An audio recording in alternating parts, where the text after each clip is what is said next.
Now, I want to ask you about breastfeeding expert Jasmine Sussex. We've had her on this program a number of times. She was sacked from the Australian Breastfeeding Association back in 2021 for refusing to use gender-neutral language. She refuses to make ridiculous claims, if you ask me, and she's been dragged into court over comments she made about the practice of what is called male chest feeding.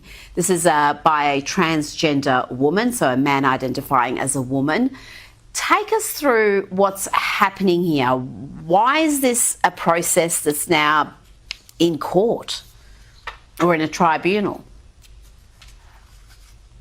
It's absolutely extraordinary, and just another example of a woman being punished for speaking the truth. This particular activist documented his journey of trying to chest feed his unborn baby. It was not successful.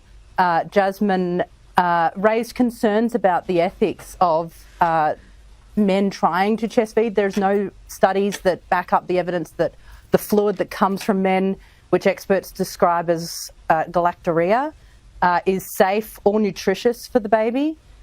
So essentially, newborn babies are being used as guinea pigs in this social experiment, and this is something that Jasmine Sussex has pointed out.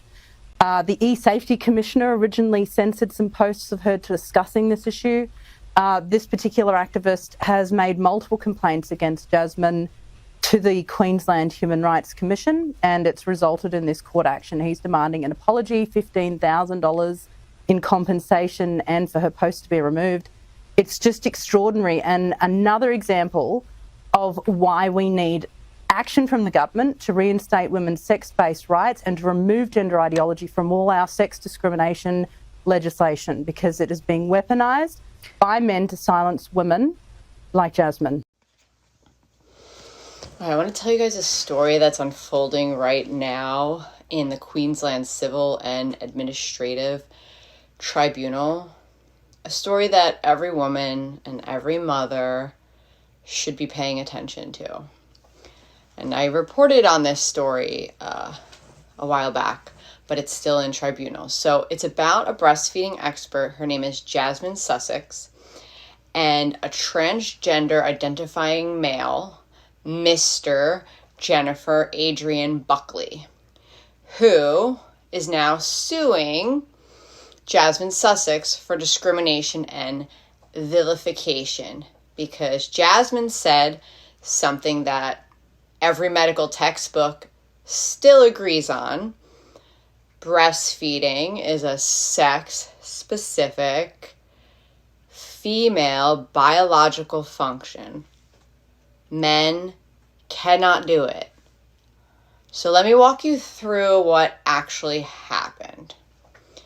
So here's the background.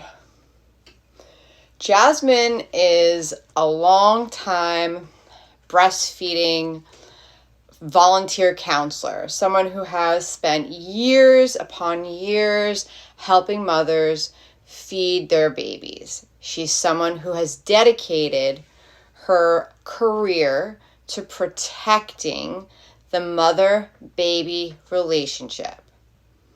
Meanwhile, Mr. Buckley, a biological male who identifies as a woman, began undergoing medical treatments to try to induce lactation after his wife became pregnant. And his wife became pregnant through IVF using his frozen sperm that they took prior to him becoming a eunuch. So while his wife, was pregnant, an endocrinologist actually asked him whether he wanted to try to breastfeed. And the endocrinologist emphasized how affirming it could be for him, how great it could be for him to use his baby as an affirmation tool. Not affirming for the baby, not beneficial for the mother, affirming for him. So Mr. Buckley began a cocktail of medications to mimic pregnancy.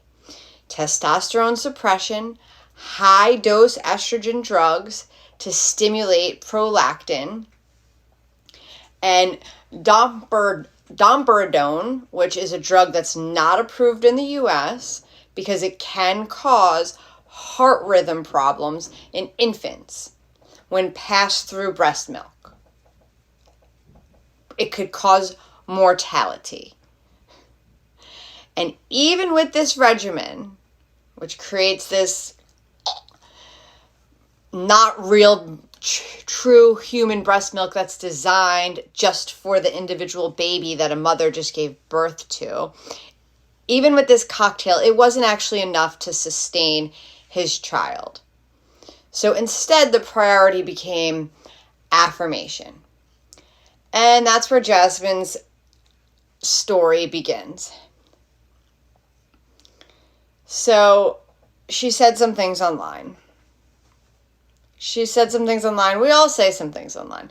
Jasmine, she publicly stated the biological truth that Mr. Buckley is a man pretending to be a woman, and that induced lactation in males is experimental at best, and that giving infants drug-laced, low-volume secretions from a male body is dangerous.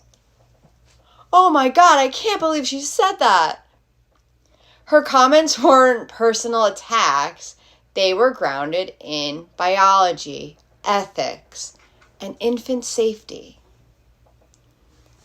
But Mr. Buckley wasn't having it, was he? He said her statements were hurtful. Because we all know it's all about these men's feelings. At all costs, these men's feelings must be prioritized.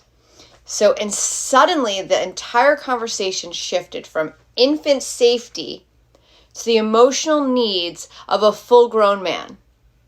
A full-grown eunuch man with a clear mental disorder. But this is where things get really disconcerting. Behind the scenes, the Australian Breastfeeding Association, where Jasmine volunteered for years, was already battling internal pressure to replace women words like mothers, words like breastfeeding, with gender-neutral terms like chest feeding, pregnant people. And Jasmine had been resisting this push because she said the organization was created by mothers supporting other mothers. And instead of supporting her, the ABA removed her for supposed breaches of the code of ethics. So they weaponized ethics. They weaponized her speech. They blocked her pages during their investigation, and they silenced her. So she's being punished for defending women's language and women's biology. It is that simple. And here's the lawsuit. Mr. Buckley is now suing her under the Queensland Anti-Discrimination Act, because we know in Australia women have lost their rights, claiming that Jasmine's online statements amount to unlawful vilification and incited contempt and ridicule. You think? He's the one with institutional backing. He's the one demanding silence from women. He's the one trying to use anti-discrimination law to control speech. In fact, during conciliation, he wanted Jasmine to sign an agreement promising to never speak about male lactation again, to be silent forever. And she refused. She said because biology is not hate speech and women should not have to lie.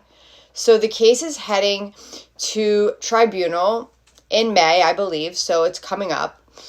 And Jasmine is defending herself on the grounds of public interest, human rights, biology, and infant safety. She has said that breastfeeding is a sex-specific function. Men can't claim vilification for being told they can't do it. She plans to call medical experts to testify on the risks of male-induced lactation, including the dangers of the domperidone, I hope I'm saying that right, the hormonal toxicity, the low supply, that can make a baby go hungry, and the lack of scientific evidence supporting its safety. Let's be honest, it's a fetish. A man wants a baby to suck on its boob. It's a fetish. Look up the pictures online of what they look like breastfeeding babies. This is about protecting mothers, and this is about telling the truth. So here's the heart of the story. The story is not about discrimination. It's about compulsion.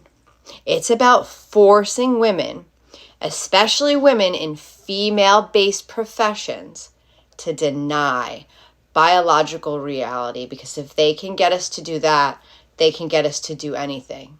It's about silencing the women who know the most about motherhood. It's about a male plaintiff demanding that a woman be punished for saying, breastfeeding belongs to the female body. It's about the dangers, new expectations that infants should serve as validation tools for adult identity. A baby cannot consent to that. A baby cannot speak. And Jasmine was the only one who put that baby first. Her career was destroyed because she refused to lie. That's a hard thing to do. And she's being sued because she refused to stay silent. And her case will set a precedent. Because if a woman can be dragged into a tribunal for saying men cannot breastfeed, then women no longer have the right to speak about our own bodies at all, do we? Stay tuned.